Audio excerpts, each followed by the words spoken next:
Linux Mint 18.3 Cinnamon Review Best Linux Distro for Beginners. Linux Mint 18.3 Cinnamon boots fast, even on a slow rotational disk, very stable. I haven't seen any application crash in the past 3 days that I've been using it, and the level of responsiveness it has shown is top-notch, probably matched only by another Linux Mint. As far as the end-user experience is concerned, I'd say it's the best Linux distro for beginners. It certainly knows how to please the end-user. Welcome to the Hectic Geeks review of Linux Mint 18.3 Cinnamon Edition. A few years ago Linux Mint changed the release strategy. They now rely on the core of Ubuntu LTS releases as the foundation for their operating system. As far as I can see, this is working great for them. Because Ubuntu LTS, long-term support, provides security and maintenance updates up to 5 years, and it is already based on a solid foundation set by Ubuntu. This in turn gives Linux Mint developers enough space to breathe a little and fully concentrate on what they do best, development of their awesome desktop shell and other native Linux Mint user applications. Now, both Linux Mint 18 Cinnamon, which I reviewed last year, and Linux Mint 18.3 Cinnamon are based on Ubuntu 16.04 LTS. However, Linux Mint 18.3 is based on the up-to-date Ubuntu 16.04.3 LTS. This is good news for me because the touchpad of my Asus laptop had a major issue with Ubuntu 16.04 LTS, or in pretty much any distro that had a kernel version below 4.10, where it refused to work after waking up from suspend. This was fixed in kernel 4.10, which Linux Mint 18.3 Cinnamon features. Lucky me, I guess. For this Linux Mint 18.3 Cinnamon review I downloaded the 64-bit ISO, 1.9 GB. Apart from the kernel 4.10, it also features X.org 1.18.4, Firefox 57.0, LibreOffice 5.1.6.2, GIMP February 8, 2016, Rhythmbox 3.3, Timeshift 17.11, Snapshot-based system restore utility, Mint Install Software Manager 7.8.8 with many improvements, and Cinnamon 3.6. This release is supported until 2021. Before I begin the review, here's the hardware details of the laptop that I used to test it.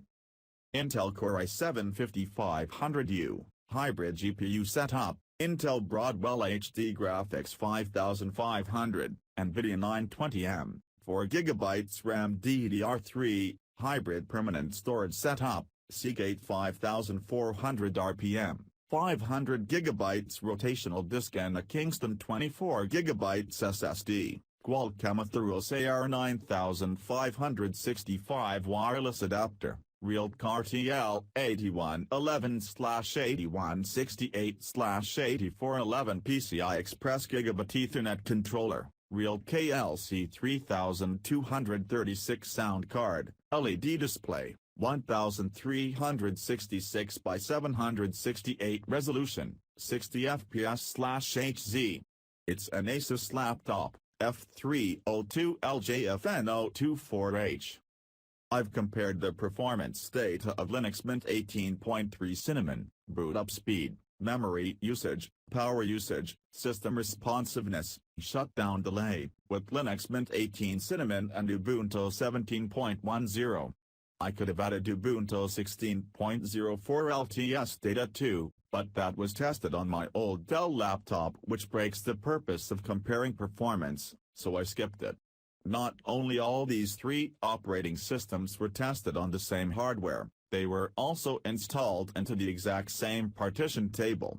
I also made sure to securely delete data on the test partitions, IFA, boot and root, using the shred command so that I'm left with a clean system. I tried not to tweak any settings before measuring the performance data, to keep their accuracy as high as possible of course. The only changes I made were enabling the user auto login while installing, and disabling the update managers, both Mint Install Software Manager and the Flatpak Update Manager, more on them later, and welcome screen on desktop startup. I also added System Monitor app icon to the panel for measuring the memory usage. This is also crucial on many occasions, and when possible this is something I always do. The reason is very simple. If I were to open it through the Start menu, by either searching for it or by navigating, that would have easily added few more megabytes to the memory consumption reading, thus reducing its accuracy. Linux Mint uses Ubuntu's awesome installer without any custom features. It's a very popular installer, so I won't go into the details. However, once I was done with the partition setup, the installer warned me for not having created a swap partition. A swap partition is identical to what Microsoft Windows calls the page file, which is a virtual RAM that sits on your main storage device. In many cases, having one can help for maintaining stability and performance. Starting with 17.04, Ubuntu creates a swap file, not a partition, automatically while installing. But since Linux Mint 18.3 is based on Ubuntu 16.04.3 LTS, this feature is missing. This is not by any means a big concern. After all, you can always manually create one pretty easily, but it would have been nicer to have it created automatically. Other than that, all went well. I'll skip the grub and the boot logo because they haven't changed, plus, capturing them is also a bit difficult. The desktop is pretty much identical to the one I saw in Linux Mint 18. The desktop context menu, however, is slightly changed. The Show Hidden Files option is gone, and Organize Desktop by Name and Keep Aligned functions are moved into the desktop menu, which also gives you access to few new options as well. I like it. The previous Linux Mint 18 I reviewed also featured a new theme called Mint Y, which I quite liked. For some reason, it's been removed in this release, or maybe in 18.2, I don't know. Did I miss something? I think it's time for a change as far as the look and feel of this operating system is concerned. That said, Linux Mint 18.3 features gorgeous-looking set of wallpapers. I love them. Below screenshot shows only a fraction of them. Another neat new feature is the new progress bars that are displayed on the bottom taskbar. This is incredibly helpful while doing things like copying files. The software manager has also gone through some major changes. Another easily notable change in the software manager is the Flatpak integration. Flatpak, just like Snappy of Ubuntu, is a different packaging system for Linux operating systems where it lets developers to release their software as a single package, with all its dependencies included, so that it's guaranteed to run in any modern Linux distribution. One downside is the size of the package can grow tremendously compared to traditional packages. According to its developers, now it's 3 times faster. I certainly felt an increase in its speed, and no longer uses WebKit. As long as just browsing through software, users no longer need to enter the administrative password. It only asks for the password for installing software packages, and popular software are featured by default. While Flatpak and traditional deb packages are kept and handled, running and updating separately, the software manager seamlessly integrates the two worlds together. By default, Linux Mint 18.3 features a large number of Flatpak packages, but you can manually add sources that provide them as well. I really like these few yet major improvements that have landed on the software manager. Installing proprietary deb packages also worked without any issue too. The reason I mentioned this because certain Ubuntu versions struggled while installing proprietary packages, so I just checked it, just in case. This release features many other improvements and some new applications such as Timeshift, a snapshot-based backup utility. To learn about these changes, please refer to this official Linux Mint 18.3 article. Adobe Flash and Skype. I don't test Adobe Flash compatibility anymore because the internet is gradually moving away from it. That said, I did install Google Chrome, because that's what I prefer as a web browser. And for what it's worth, HTML 5.0 video playback has been flawless on websites that I usually visit, such as on YouTube.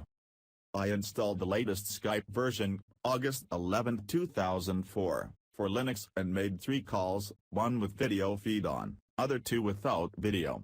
Video call lasted about 5-6 minutes, while the audio calls lasted for about 20-30 minutes each. All in all, everything worked perfectly well. Yes, the Skype system tray icon worked flawlessly as well. Performance comparison. As I mentioned earlier, I was careful not to tweak major settings to keep the accuracy of the measurements high.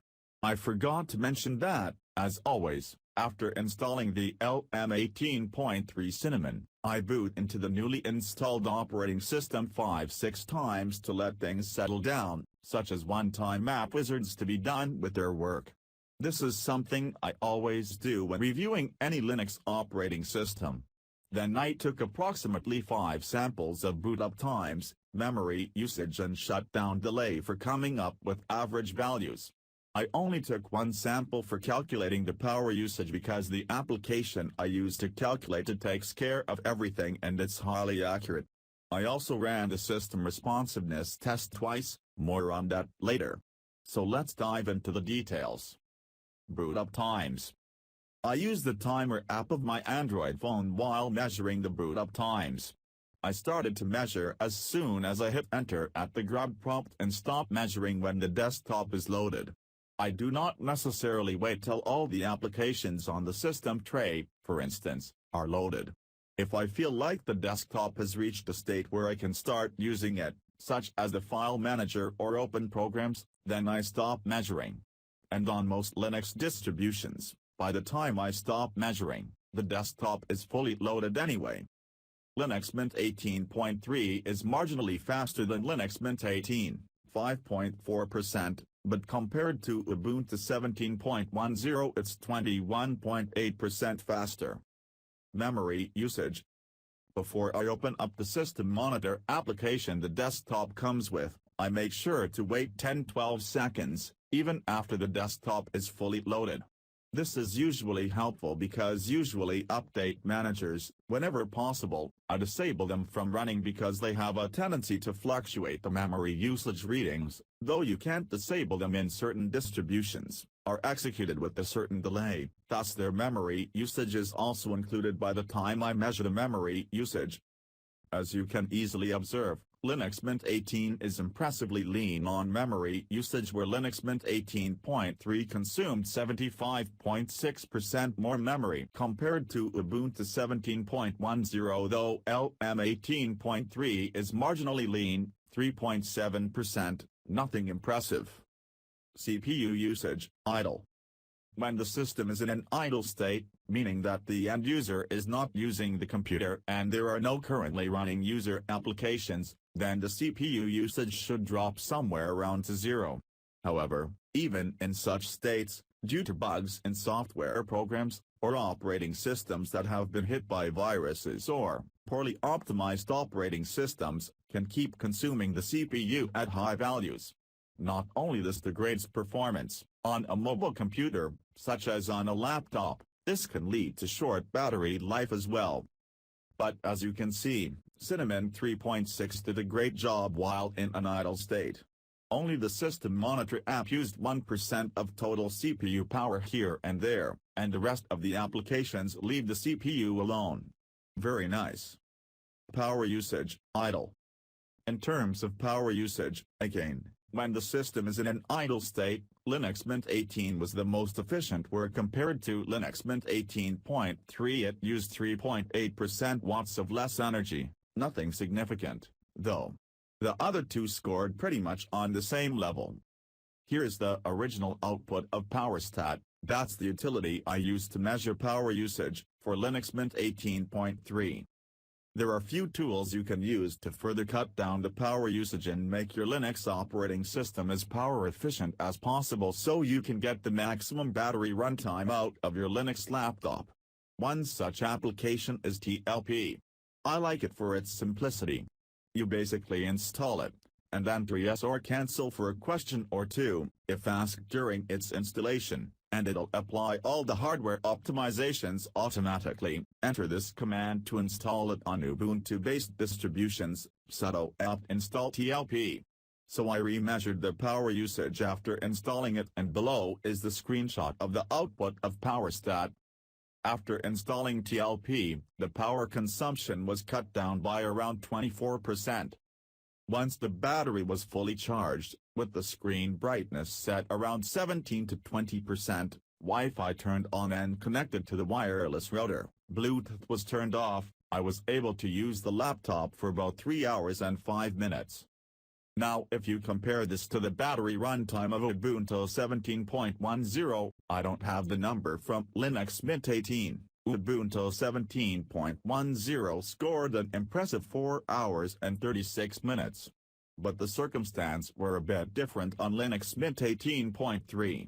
Not only I was writing this article on it with 6-8 web browser tabs opened, with some multimedia files playing in the background, but I was also running VirtualBox alongside it with my USB hard drive connected to the laptop because that's where VirtualBox guest operating systems are installed. Given the workload, I'm pretty happy here. Hardware recognition and stability. Hardware recognition was excellent.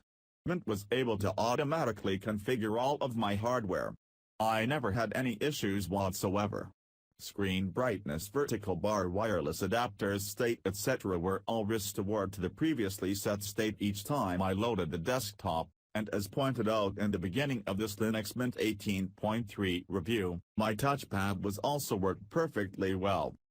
However, like many Linux distributions, Linux Mint 18.3 Cinnamon doesn't ship with proprietary hardware drivers, such as the official NVIDIA GPU drivers, which is a must-have if you have a gaming Linux laptop. But installing such drivers is pretty easy, because Mint includes the GUI utility Ubuntu gives you. All that you have to do is to open it, and if such drivers are available for your system, then it'll display them and you just have to click on them and they'll be all automatically installed. As far as the end user is concerned, I prefer the driver installer GUI of Linux Mint 18.3 over Ubuntu 17.10 because this one only does one thing, giving you the ability to install proprietary drivers, and only that. But in Ubuntu 17.10 this utility is listed in a tab under Software and Updates GUI. Yes, it's true that you don't have to be a Linux expert to figure things out, it's just that things, even the little things that matter, in Linux Mint 18.3 Cinnamon are much more enhanced. Small improvements such as these, such attention to details can be observed on other apps such as Software Updater and LM 18.3. I've pointed these out in my Linux Mint 18 review, so I won't go over it here again. Mattered when it comes to end-user friendliness. It's due to many of these subtle enhancements I called Linux Mint 18.3 Cinnamon the best Linux distro for beginners. You'll see for yourself, if you try it. I've also run the system on the proprietary driver of my NVIDIA 920M for about 5-6 hours, everything was perfect. I watched lots of YouTube videos in Google Chrome and few multimedia files, including a movie, in VLC, no issues whatsoever. Stability. As mentioned, stability is top-notch. I haven't seen a single application crash so far. System responsiveness. This is a test that I've developed to get a sense of the responsiveness of an operating system. I usually copy a file, 1.5 GB minus 2 GB, within 2 locations of the user's home folder. Then as soon as the file copy operation is underway, I try to play a multimedia file, usually a 720p video in VLC. Yes, on most cases, I have to manually install it, and then I try to open a few applications by searching in the main menu or the start menu, if such functionality is available. When all that is happening, I also try to open a location that includes reasonably large number of files, folders, e.g/us/bin, in File Manager. Then I observe the following. If the video player was able to play the multimedia file without too many interruptions, and if most of the applications were open before the file copy job finished, if File Manager was able to open the location, I don't seriously take note of this test because by now the system is under heavy stress, but if it was opened successfully, it's a big plus, and while all this is happening, If the sensitivity of the cursor was not majorly lost, then I consider that operating system to be a responsive one. It is also worth noting to you again that this test is being run on a much slower, 5,400 revolutions per minute, SATA drive, not on the faster SSD. So how did it go in Linux Mint 18.3 Cinnamon? VLC never was able to play the multimedia file until the file copy job finished. However, most of the applications were opened, some more memory-hungry ones such as LibreOffice, including the file manager that was opening the /us/bin directory, opened with an easily felt delay. It was certainly not top-notch, especially given the fact that VLC was never able to play the multimedia file in time. However, then I checked which I/O scheduler, the utility that controls input-output operations of the hard disk, was in use. It was CFQ. I knew from experience that it was CFQ, but I was still very impressed by the overall performance of Linux Mint 18.3 under CFQ. Because Ubuntu 17.10, for instance, was very disappointing while operating under the shadow of CFQ. If it wasn't for VLC, I would have given Linux Mint 18.3 Cinnamon 4 stars, because even under CFQ it was that good. But I've been able to totally reverse such disappointing results under many Linux distributions while testing on my laptop by simply changing the I/O scheduler to deadline. So I did that in Linux Mint 18.3, reboot the laptop and reran the test. Please subscribe to our channel and click on the bell icon. If you like this video, please do not forget to like and share. Thanks for watching.